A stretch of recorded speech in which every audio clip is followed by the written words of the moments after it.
رسول اللہ وعلى آلك وأصحابك يا سيدي يا حبيب الله الصلاة والسلام عليك يا سيدي يا رحمة للعالمين وعلى آلك وأصحابك يا سيدي يا شفيع المذنبين۔ اللہ رب العزت کی حمد و ثنا کے بعد کہ جو اپنی ذات کے اعتبار سے بھی یکتا ہے اور صفات کے اعتبار سے بھی یکتا ہے، اللہ کا کوئی شریک نہیں، وہی اس کائنات کا خالق اور معبود برحق ہے۔ اسی نے انسان کو اشرف المخلوقات بنایا اور ہم سب نے پلٹ کر اسی اللہ کے حضور پیش ہونا ہے۔ بے حد و بے انتہا درود السلام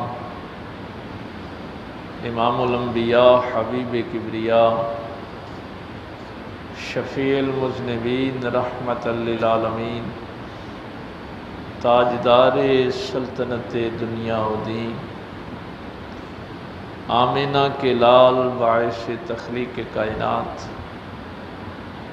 احمد مجتبی محمد مصطفیٰ صلی اللہ علیہ وآلہ وسلم کی ذات اقدس پر کہ جن کے صدقے اللہ نے ہمیں ایمان کی دولت سے مالا مال فرمایا۔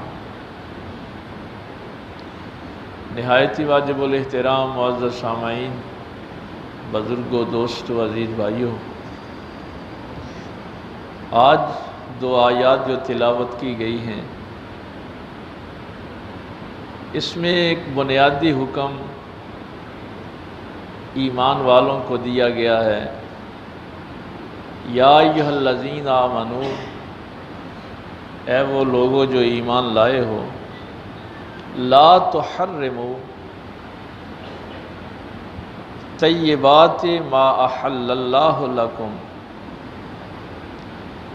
جو چیزیں اللہ نے تمہارے لیے حلال کر دی ہیں، پاک چیزیں جو اللہ نے تمہارے لیے حلال کی ہیں، ان کو اپنے اوپر حرام نہ کر لیا کر۔ وَلَا تَعْتَدُوا، اور حد سے نہ بڑھو، إِنَّ اللَّهَ لَا يُحِبُّ الْمُعْتَدِينَ، اللہ تعالیٰ حد سے بڑھنے والوں کو پسند نہیں کرتا، اللہ تعالیٰ حد سے بڑھنے والوں سے محبت نہیں کرتا۔ کئی دفعہ یہ بات میں نے آپ سے کی ہے کہ ہمارے سارے نیک اعمال اس لیے ہیں کہ ہم اللہ کو پسند آ جائیں، اللہ کی رضا ہمیں حاصل ہو جائے، اللہ کی محبت ہمیں مل جائے۔ تو جب اللہ ہی فرما دے کہ یہ کام جو کرنے والا ہے اس کو اللہ پسند ہی نہیں کرتا، تو پھر اعمال کا فائدہ کوئی نہیں ہوتا۔ اعمال تو اس لیے ہیں کہ اللہ تعالیٰ کے سامنے وہ عجز و انکساری، اس کے رسول صلی اللہ علیہ وسلم کی اطاعت و فرما برداری، کہ ہم اللہ کو پسند آ جائیں۔ تو اللہ فرماتا ہے کہ لا يحب المعتدین، بے شک اللہ تعالیٰ حد کراس کرنے والوں کو پسند نہیں کرتا، اللہ تعالیٰ ان کو پسند کرتا ہے جو حدوں میں رہتے ہیں۔ یہ بڑی ویسے عام لوگ یہی سمجھتے ہیں کہ یہ کیسے ہو سکتا ہے کہ ایک چیز کو اللہ حلال کرے، اور مخاطب یہاں یہ نہیں کہا کہ اے انسانوں، یہاں انسانوں کو مخاطب نہیں کیا گیا، یہ حکم یہ نہیں کہا گیا بنی اسرائیل یا بنی آدم، یہ قرآن کریم کے مختلف انداز ہیں نا پکارنے کے۔ یہاں فرمایا ہے لوگوں جو ایمان لائے ہو، ہاں ایمان والوں کو مخاطب کیا ہے کہ تم نے یہ حرکت نہیں کرنی کہ جو چیز اللہ حلال کر دے تم اس کو اپنے اوپر حرام کر لو۔ اگر آپ کو یاد ہو تو رمضان المبارک میں ہم نے ایک چیز سیکھی تھی، یہ اصل میں اسی کا تسلسل ہے کہ روزے کا مقصد ہے تقوی حاصل کرنا، اور کم از کم تقوی میں نے آپ کو عرض کیا تھا کہ کم از کم تقوی، چونکہ یہ قرآن کریم نے خود ہی ارشاد فرما دیا ہے کہ اللہ تعالیٰ صرف جو متقی لوگ ہیں ان کے اعمال قبول کرتا ہے۔ تقوی اس لیے ضروری ہے کہ عمل اس کا قبول ہونا ہے جو متقی ہے، تقوی کے بغیر عمل قبول نہیں ہوتا۔ تو کم از کم تقوی میں نے آپ کو عرض کیا تھا کہ اللہ کے حلال کو حلال سمجھنا اور اللہ کے حرام کو حرام سمجھنا، اور اللہ تعالیٰ کے جو واجبات ہیں میرے اوپر ان پہ عمل کرنا، یہ کم از کم تقوی ہے۔ تو اگر وہ چیز آپ کے ذہن میں ہوگی تو یہ اس آیت کو سمجھنا آسان ہو جائے گا کہ اے ایمان والو، جو پاک چیزیں اللہ نے حلال کر دی ہیں ان کو تم نے اپنے اوپر حرام نہیں کرنا، اور اگر تم اپنے اوپر اس کو ولا تعتدوا، اور حد سے نہ بڑھو۔ اس کا مطلب ہے کہ جو ان کو حرام کرتا ہے وہ حد سے بڑھ رہا ہے۔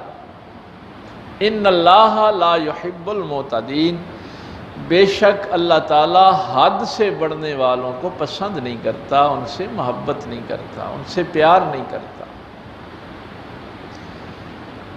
اب یہ چونکہ اس وقت تو صحابہ کرام ہیں جب یہ آیت پاک پیغمبر صلی اللہ علیہ وسلم پہ نازل ہو رہی ہے، اس ماحول کو اگر تھوڑا سا آپ دیکھیں تو یہ زیادہ تر عیسائیوں کے جو علماء اور راہب تھے ان کے اندر یہ چیز پائی جاتی تھی کہ عیسائیوں کے علماء اور ان کے راہب مشائخ جو تھے وہ بہت سی چیزیں اپنے اوپر حرام کر لیتے تھے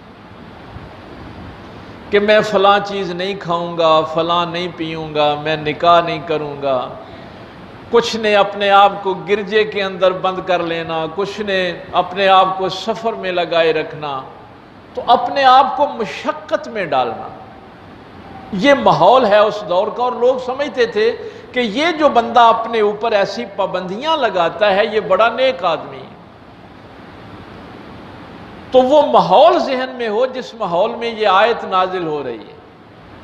اب چونکہ لوگوں کے ذہن میں یہ بات تھی کہ جو بندہ اپنے اوپر حلال چیزوں کی بھی پابندی لگا لے وہ اللہ کا بڑا مقرب ہوتا ہے، تو اللہ تعالیٰ فرما رہا ہے کہ ایمان والو تم نے یہ حرکت نہیں کرنی کہ جس چیز کو اللہ حلال کرے تم اپنے اوپر حرام کر لو۔ اس کا سادہ سا مطلب پتہ ہے کیا ہوتا ہے؟ آپ اس کو ایسے ہی لائٹلی نہ لیں۔ اس کا مطلب یہ ہوتا ہے کہ ایک چیز کو اللہ حلال کرے اور میں اپنے اوپر اس کو حرام کر لیتا ہوں، تو اس کا مطلب یہ ہوتا ہے کہ میں اللہ کی شریعت بدل رہا ہوں۔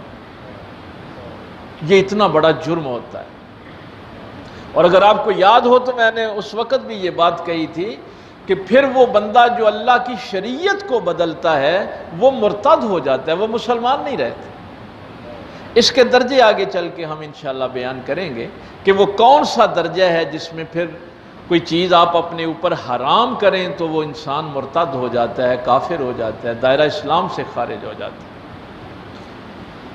امام بخاری ایک روایت لے کے آئے ہیں، تھوڑا سا اگر آپ اس کو سمجھ سکیں کہ یہ چیز چونکہ وہ ماحول ایسا تھا تو یہ چیزیں صحابہ کرام کے اندر بھی آنی شروع ہو گئی تھی۔ جیسے ہمارے ہاں بہت سی ہندوؤں کی رسمیں ہیں جن کو ہم خوشی اور غمی میں استعمال کرتے اور سمجھ رہے ہوتے ہیں کہ ہم بڑا اچھا کام کر رہے ہوتے ہیں، تو جس ماحول میں انسان رہتا ہے اس کے اثرات تو ہوتے ہیں۔ 3 لوگ امہات المومنین کے حجروں میں حاضر ہوئے اور پوچھا کہ نبی پاک صلی اللہ علیہ وسلم کے معمولات کیا ہیں، پاک پیغمبر صلی اللہ علیہ وسلم کے شب و روز کیسے گزرتے ہیں۔ مصنف عبد الرزاق جو امام بخاری کے استاذ ہیں وہ بھی اس روایت کو لے کے آئے، تو ان کو جب بتایا گیا تو ان کو ایسے محسوس ہوا کہ جیسے نبی پاک صلی اللہ علیہ وسلم تھوڑی عبادت کرتے ہیں۔ تو ان تینوں میں سے ایک نے کہا کہ میں تو ہمیشہ رات کو عبادت کیا کروں گا، ساری رات عبادت کیا کروں گا۔ دوسرے نے کہا کہ میں ہمیشہ روزہ رکھا کروں گا۔ تیسرے نے کہا کہ میں نکاح نہیں کروں گا۔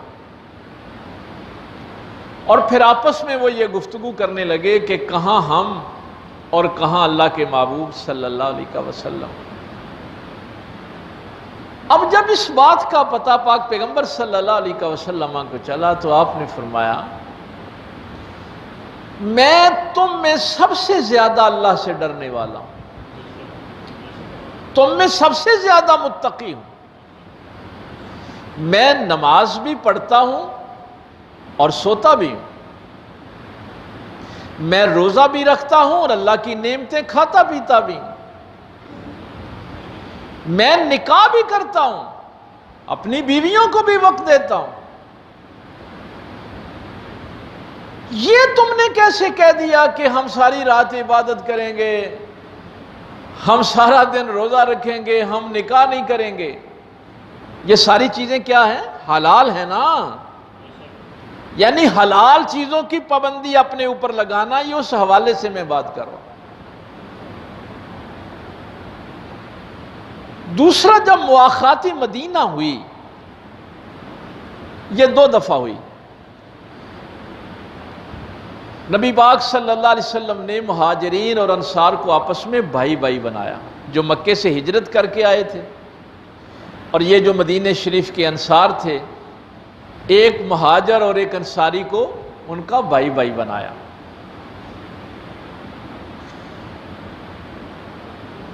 اس میں ایک جوڑی جو ہے وہ حضرت سلمان رضی اللہ تعالیٰ عنہ اور حضرت ابو دردہ رضی اللہ تعالیٰ عنہ، ان دونوں کو بھی بھائی بھائی بنایا۔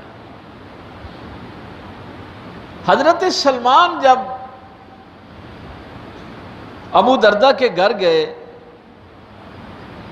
تو ان کی حالت کچھ ایسے ہی تھی، کپڑے پھٹے پرانے تھے، میلے کچیلے تھے اور حالت بھی بڑی ابتر تھی۔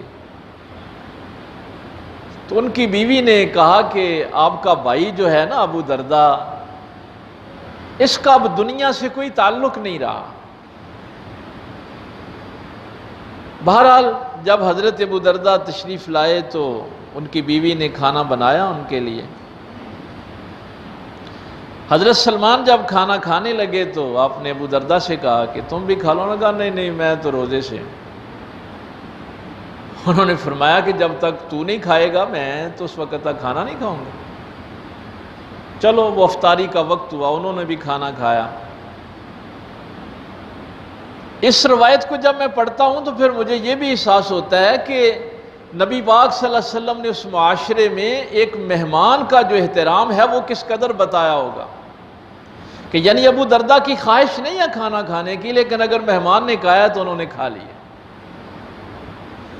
اب جب رات کو عشاء کے بعد سونے لگے تو ابو دردہ نماز کے لیے کھڑے ہو گئے، نوافل پڑھنے کے لیے۔ حضرت سلمان نے فرمایا سو جا، میری نیند نہ خراب کر۔ وہ سو گئے۔ جب انہوں نے سمجھا کہ شاید سلمان سو گیا ہے تو وہ پھر اٹھے نماز پڑھنے کے لیے۔ حضرت سلمان نے پھر منع کیا، آپ نے فرمایا سو جا۔ یہ کتنا مشکل وقت ہے کہ وہ نماز پڑھنا چاہتے ہیں، مہمان کہہ رہا ہے کہ نہیں سو جا۔ پھر حضرت سلمان نے فرمایا کہ جب رات کا تیسرا پہر ہوگا تو پھر دونوں اکٹھے اٹھ کے تہجد پڑھیں گے۔ حضرت ابو دردہ سو گئے، لیکن دل میں تو یہ تھا کہ میں نے تو ساری رات نفل پڑھنے دے، یہ اس بندے نے آج مجھے نفل ہی نہیں پڑھنے دیے۔ تیسرے پہر اٹھے، تہجد پڑھی تو حضرت سلمان نے فرمایا ابو دردہ تیرے رب کا تیرے اوپر حق ہے اور تیرے نفس کا، تیرے جسم کا بھی تیرے اوپر حق ہے، اور یہ جو تیری بیوی ہے اس کا بھی تیرے اوپر حق ہے۔ اب یہ بات جو تھی فجر کی نماز کے بعد، ابو درداء اصل میں شکایت لے کے پاک پیغمبر صلی اللہ علیہ وسلم کے پاس گئے کہ یہ سلمان نے میرے ساتھ آج یہ کیا ہے۔ ان کا تو مطلب یہ تھا کہ میں کہوں گا کہ نبی پاک صلی اللہ علیہ وسلم سے کہ میں تو ساری رات نفل پڑھنا چاہتا تھا تو اس نے مجھے پڑھنے نہیں دیے، کھانا بھی مجھے سختی سے کھلا دیا ہے۔ تو وہ سارا واقعہ رات والا جب پاک پیغمبر صلی اللہ علیہ وسلم کو بتایا تو میری سرکار نے فرمایا ابو درداء سلمان نے سچ کہا ہے۔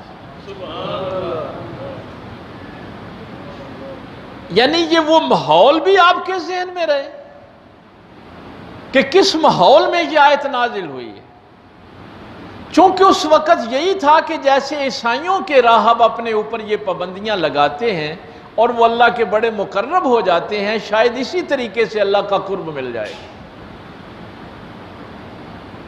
اور تیسری وہ جو روایت کہ امہات المومنین کے پاس ایسے ہی چند لوگ آئے اور انہوں نے ایک نے کہا کہ میں ساری زندگی گوشت نہیں کھاؤں گا، ایک نے کہا میں بستر پہ نہیں سوؤں گا، میں نکاح نہیں کروں گا۔ تو اس وقت بھی پاک پیغمبر صلی اللہ علیہ وسلم نے فرمایا کہ یہ حرکتیں نہیں کرنی کہ جو چیزیں اللہ حلال کر دے تم اپنے اوپر ان کو کیسے حرام کر سکتے۔ اب عائشہ صدیقہ رضی اللہ تعالیٰ عنہ فرماتی ہیں کہ ایک دن میرے پاس ایک عورت بیٹھی تھی، خویلہ ان کا نام تھا،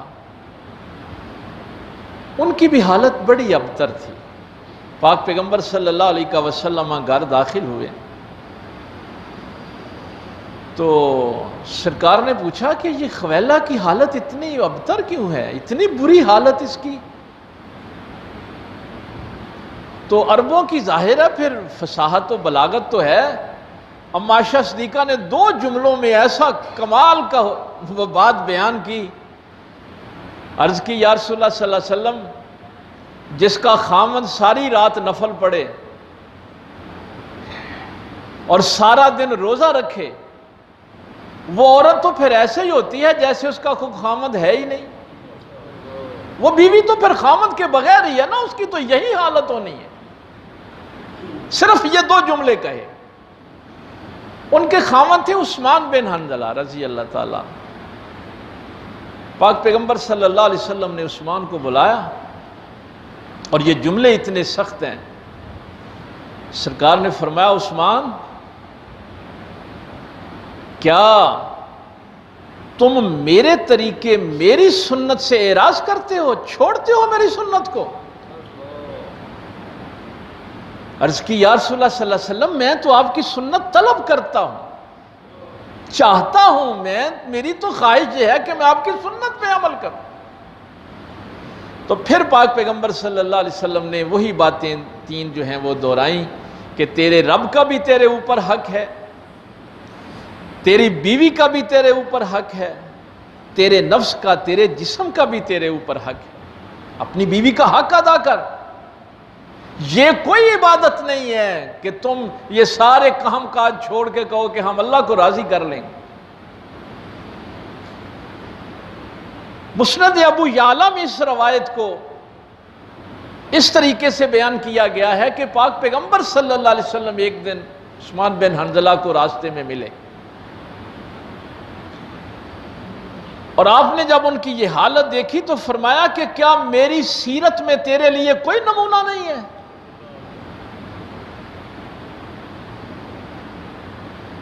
انہوں نے کہا میرے ماں باپ آپ پہ قربان، یا رسول اللہ صلی اللہ علیہ وسلم اس جملے کا مفہوم کیا ہے؟ سرکار نے فرمایا کہ تم اپنے گھر والوں کے حق ادا نہیں کرتے۔ حضرت ابو موسیٰ اشعری رضی اللہ تعالیٰ عنہ فرماتے ہیں کہ سرکار کے اس حکم کے بعد آپ کی بیوی حضرت خویلہ رضی اللہ تعالیٰ عنہ جب امہات المومنین کو ملنے کے لیے آئیں، اب وہ خویلہ جس کی حالت اتنی ابتر تھی، اب جب وہ حضرت ابو موسیٰ اشعری آگے اس کو بیان کرتے ہیں رضی اللہ تعالیٰ، اب وہ ایسے لگ رہی تھی جیسے دلہن ہوتی ہیں۔ تو امہات المومنین نے پوچھا کہ خویلہ اب تیری یہ حالت کیوں ہو گئی؟ اس نے کہا میں خامند والی ہو گئی، اب میرا بھی خامند ہے۔ تو اس ماحول کو میرے پاک پیغمبر صلی اللہ علیہ وسلم نے وہ عیسائیت، نصرانیت اور یہودیت سے ایسے نکالا تھا، اور فرمایا لا رہبانیت فی الاسلام، اسلام کے اندر رہبانیت نہیں ہے کہ تم سب کو چھوڑ چھاڑ کے کہو کہ میں دنیا کے بکھیڑوں سے نکل جاؤں اور میں علیحدہ ہو کے اللہ اللہ کروں، اور یہ اللہ کی حلال چیزیں آگے، چونکہ وہ حرام کا ذکر آنے والا ہے نا، پہلے حلال چیزوں کا ذکر ہے، آگے پھر حرام چیزوں کا بھی ذکر آنے والا ہے، یعنی اس کے حلال کو حلال سمجھنا ہے، حرام کو حرام سمجھنا۔ لیکن اس موقع پہ جو آیت نازل ہوئی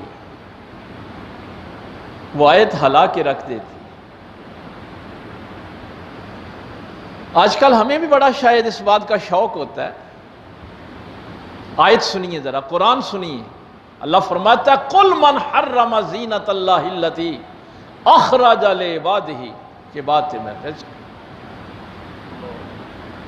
اے محبوب صلی اللہ علیہ وسلم ان لوگوں کو فرماؤ، قل من حرم زینت اللہ التی اخرج لعبادہ، جو زینت، جو خوبصورتی اللہ نے اپنے بندوں کے لیے پیدا کی ہے، کس نے حرام کر دیا ہے ان کے اوپر کہ یہ زینت اختیار نہ کریں؟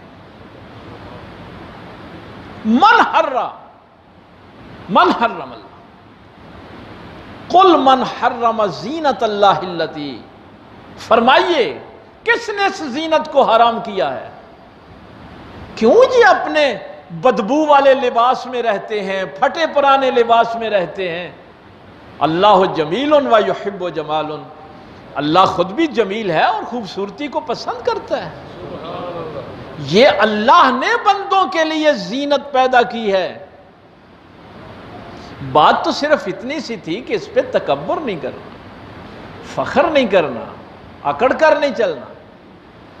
قل من حرم زینت اللہ التی اخرج لعبادہ، جو اللہ نے اپنے بندوں کے لیے بنائی ہے، والطیبات من رزق، اور وہ جو پاکیزہ رزق اللہ نے اپنے بندوں کے لیے بنایا، انہوں نے اپنے اوپر حرام کیوں کر لیا؟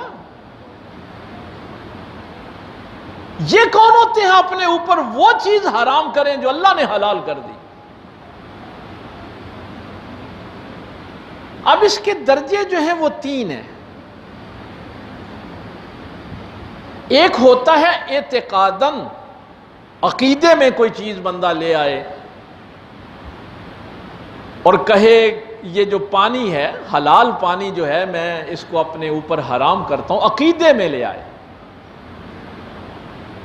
اگر عقیدے میں وہ چیز آ جاتی ہے کہ اللہ نے حلال کی ہو، وہ عقیدہ رکھے کہ یہ حرام ہے، تو وہ بندہ کافر ہو جاتا ہے، وہ اللہ کی شریعت کو بدلتا ہے۔ کچھ لوگ وہ ہیں جو کہیں گے کہ عقیدے سے تو وہ اس کو حرام نہیں سمجھتے، لیکن زبان سے کہہ دیتے ہیں کہ میں ٹھنڈا پانی نہیں پیوں گا، میں اپنے اوپر حرام کر لیتا ہوں۔ عقیدے میں نہیں ہے، قول میں ہے، تو اس سے بندہ کافر نہیں ہوتا، گناہگار ہوتا ہے۔ میں فلاں چیز نہیں کھاؤں گا، میں فلاں چیز اپنے اوپر حرام کر لیتا ہوں۔ تیسرا درجہ حرام کرنے کا یہ ہوتا ہے کہ نہ عقیدے میں اس کو حرام سمجھتا ہے، نہ زبان سے اس کو حرام کہتا ہے، لیکن اپنے عمل سے کچھ چیزیں چھوڑ دیتا ہے۔ تو اگر اس نے اپنے عمل سے وہ چیزیں چھوڑی اور نیت یہ رکھی کہ مجھے اس کا ثواب ملے گا، تو وہ بندہ بدعتی ہو جاتا ہے۔ وہ اللہ کو پسند نہیں ہے کہ اللہ حلال کرے کسی چیز کو اور اپنے عمل سے سمجھے کہ میں اس کو چھوڑ کے ثواب حاصل کروں۔ اگر عقیدتاً کوئی بندہ حلال کو حرام کر دے تو وہ کافر ہو جاتا ہے، وہ مرتد ہو جاتا ہے، اس نے اللہ کی شریعت بدلی۔ زبان سے کیا ہے تو وہ گناہگار ہے، توبہ کرے، اللہ سے معافی مانگے۔ ایک چیز صرف باقی رہ جاتی ہے کہ کوئی حکیم، کوئی طبیب، آپ کا معالج آپ سے کہتا ہے کہ یہ چیز آپ کی صحت کے لیے اچھی نہیں، اس سے پرہیز کریں، تو وہ پرہیز کے لیے جب آپ کسی چیز کو چھوڑتے ہیں تو اس میں آپ گناہگار نہیں ہوتے۔ حلال چیز کو بھی چھوڑتے ہیں تو اس میں آپ گناہگار نہیں۔ یا آپ کی روحانی کوئی منزل ہے، آپ کے شیخ کسی چیز کو کہتے ہیں کہ یہ چیز جو ہے اس کو تھوڑی دیر کے لیے چھوڑ دو، یعنی پرہیز کے لیے بنیادی چیز یہ ہے کہ وہ جسم ہو یا روح ہو، جسمانی روحانی بیماریوں سے بچنے کے لیے اگر کوئی پرہیز کے طور پہ چیز چھوڑتا ہے تو وہ جائز ہے۔ اب جو بندہ قولاً زبان سے کہتا ہے کہ میں ساری زندگی ٹھنڈا پانی نہیں پیوں گا، میں فلاں چیز نہیں کھاؤں گا، میں فلاں، جو چیزیں حلال ہیں، اس میں ائمہ کا اختلاف ہے کہ اس سے قسم جو ہے وہ واجب ہو جائے گی اور پھر اس کو کفارہ دینا پڑے گا کہ نہیں دینا پڑے گا، اس میں ائمہ کا اختلاف ہے۔ لیکن ہم چونکہ احناف مذہب کے ماننے والے ہیں، امام اعظم ابو حنیفہ رضی اللہ تعالیٰ عنہ کا عقیدہ یہی ہے کہ اس پہ قسم واجب ہو جاتی ہے، اور اس کو کفارہ دینا، جو زبان سے کہتا ہے نا کہ میں فلاں چیز اپنے اوپر حرام کرتا ہوں، تو پھر وہ قسم اس پہ لاگو ہو گئی ہے، اب اس قسم کا وہ کفارہ دے گا۔ قسم کا کفارہ اگلی آیات میں آ رہا ہے، اس کو پھر ہم تفصیل سے دیکھیں گے۔ حلال چیزوں میں کچھ چیزیں ایسی ہیں، مثلا ایک بندے کے پاس لونڈی ہے، وہ کہتا ہے کہ یہ لونڈی میں نے اپنے اوپر حرام کر لی۔ اب جب اس نے حرام کر لی تو اس کو آزاد کرنا اس کے اوپر لازم آ گیا، تو اس سے وہ قسم جو ہے وہ نہیں لگے گی، نہ اس کا کفارہ دینا پڑے گا، اور یہ کام لاگو ہو جائے گا۔ آپ کی بیوی آپ کے اوپر حلال ہے، اگر کوئی بندہ یہ کہہ دے کہ میں نے اپنی بیوی اپنے اوپر حرام کر لی تو طلاق ہو جائے گی، وہ فارغ ہو جائے گا۔ یعنی حلال چیزوں میں کچھ چیزیں ایسی ہیں کہ جب آپ اپنے اوپر حرام کرتے ہیں تو اس کے اثرات بہت برے ہوتے ہیں، دور تک جاتے ہیں۔ اس لیے بنیادی ایک بات بیان کر دی کہ جو پاکیزہ اور حلال چیزیں اللہ نے تمہارے لیے حلال کی ہیں، اے ایمان والو تم کیوں اپنے اوپر ان کو حرام کرتے؟ لا تعتدوا، حد سے نہ بڑھو، ان اللہ لا يحب المعتدین، اللہ تعالیٰ حد سے بڑھنے والوں کو پسند نہیں کرتے۔ اس حوالے سے جو سب سے بڑھیا روایت بیان کی جاتی ہے وہ ام عائشہ صدیقہ رضی اللہ تعالیٰ عنہ کی روایت ہے۔ کیا فرماتی ہیں کہ میرے پاس ایک عورت بیٹھی تھی، سرکار تشریف لائے صلی اللہ علیہ وآلہ وسلم، تو سرکار نے پوچھا کہ یہ کون عورت تیرے پاس بیٹھی تھی؟ میں نے کہا یا رسول اللہ صلی اللہ علیہ وسلم یہ فلاں عورت تھی، اس کی نماز کی بڑی شہرت ہے کہ یہ شب و روز نوافل بڑے پڑھتی، سجدے بڑے کرتی۔ تو ہم عائشہ صدیقہ فرماتی ہیں کہ سرکار نے فرمایا چھوڑو اس کو۔ جب میں نے کہا نا کہ اس کی نماز کی بڑی شہرت ہے کہ بڑے لمبے رات کو نفل پڑھتی ہے، تو سرکار نے فرمایا عائشہ چھوڑو اس کو، اتنی عبادت کرو جو ہمیشہ کر سکو، اتنی عبادت کرو جتنی ہمیشہ کر سکو، جس میں استقامت ہو، دائمیت ہو، 2 نفل پڑھ لو لیکن روزانہ پڑھو۔ اور نبی پاک صلی اللہ علیہ وسلم نے فرمایا عائشہ اللہ تو نہیں اکتاتا بندے سے، بندہ ہی اکتا جاتا ہے، اور جب بھی اکتانا ہے بندے نے ہی اکتانا ہے نا۔ وہ چونکہ فرمایا کہ سرکار گھر تشریف لائے نا تو 2 ستونوں میں رسی بندھی ہوئی تھی، تو سرکار نے فرمایا کہ یہ رسی کیسی ہے؟ ہم نے کہا کہ یہ زینب کی رسی ہے، وہ جب تھک جاتی ہیں نا تو اس رسی کے سہارے کھڑے ہو کے نوافل پڑھتی ہیں۔ تو سرکار نے فرمایا کھول دو اس رسی کو، جب تھک جاؤ تو بیٹھ جایا کر۔ اللہ تعالیٰ کو تمہاری ان تکلفات کی ضرورت نہیں ہے، جتنا آسانی سے کر سکتے ہو کرو، کھڑے ہو سکتے ہو جتنی دیر کھڑے ہو کے پڑھو، قرآن پاک نیند آنے لگے بند کر دو، یعنی سختی سے کوئی کام نہیں کر۔ تو فرمایا کہ اللہ نے تو نہیں تم سے اکتانا، تم ہی اکتا جاتے ہو، اور اصل کام وہی ہے جو تم ہمیشہ کرتے، تھوڑا کر لو لیکن روزانہ کرو، استقامت کے ساتھ کرو، بہترین طریقے سے کرو۔ اور اس دور میں جتنے صحابہ نے ایسی نظریں مانی ہوئی تھیں، سرکار نے ان کی نظریں چھڑوا دی کہ ایک شخص کو دوست کے دونوں بیٹے بازوؤں سے پکڑ کے لے جا رہے تھے، سرکار نے فرمایا یہ ایسے کیوں کر رہے ہیں؟ یا رسول اللہ صلی اللہ علیہ وسلم اس نے نظر مانی تھی کہ میں پیدل حج کروں گا، اب یہ بوڑھا ہے چل نہیں سکتا، اس لیے نظر پوری، آپ نے فرمایا اس کو سواری پہ بٹھاؤ۔ اللہ تعالیٰ کو تمہارے ان طریقوں کی کوئی ضرورت نہیں ہے۔ ایک شخص نے کہا کہ میں دھوپ میں کھڑا رہوں گا، سرکار خطبہ دے رہے تھے، وہ پیچھے دھوپ میں کھڑا تھا، سرکار نے فرمایا یہ کیوں دھوپ میں کھڑا ہے؟ سرکار اس نے یہ نظر مان لیا کہ میں دھوپ میں کھڑا ہوں گا، میں سائے میں کھڑا نہیں ہوں گا، میں بیٹھوں گا نہیں، میں کسی سے بات نہیں کروں گا، روزہ میں افطار نہیں کروں گا۔ سرکار نے اس کو بلایا قریب، آپ نے فرمایا سائے میں بیٹھو، روزہ افطار کرو، اللہ کی دی ہوئی چیزیں کھاؤ، تمہیں نہیں پتا کہ میں سوتا بھی ہوں اور عبادت بھی کرتا ہوں، میں اپنی بیویوں کے بھی حقوق ادا کرتا ہوں، میں روزہ بھی رکھتا ہوں، میں کھاتا پیتا بھی ہوں، کیا میری سیرت میں تمہارے لیے کوئی نمونہ نہیں ہے؟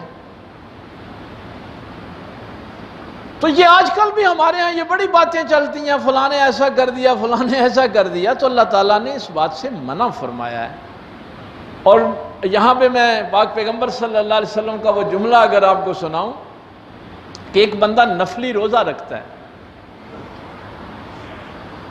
نفلی روزہ رکھتا ہے، اور اس کے مقابلے میں دوسرا بندہ جس نے روزہ نہیں رکھا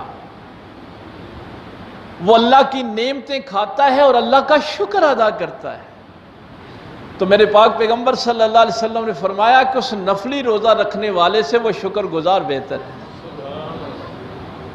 کہ جو اللہ کی حلال نعمتیں کھاتا ہے اور شکر ادا کرتا ہے۔ تو اس کو اللہ نے فرمایا ہے کہ کبھی بھی اللہ کی شریعت کو توڑنے کی کوشش نہیں کرنی، جو چیزیں اللہ نے حلال کی ہیں ان کو کبھی بھی اپنے اوپر حرام نہیں کرنا۔ وہ چاروں چیزیں میں نے بتا دی ہیں، اعتقاداً گناہگار ہو جاتا ہے، عملاً بھی اس کو پرہیز کرنا چاہیے، سوائے اگر کوئی طبیب حکیم اس کو کہتا ہے کہ یہ تیرے جسم کے لیے تیری روح کے لیے ٹھیک نہیں ہے تو اس وقت آپ حلال چیزوں کو چھوڑ سکتے ہیں۔ اللہ تعالیٰ عمل کی توفیق دے۔ وآخر دعوانا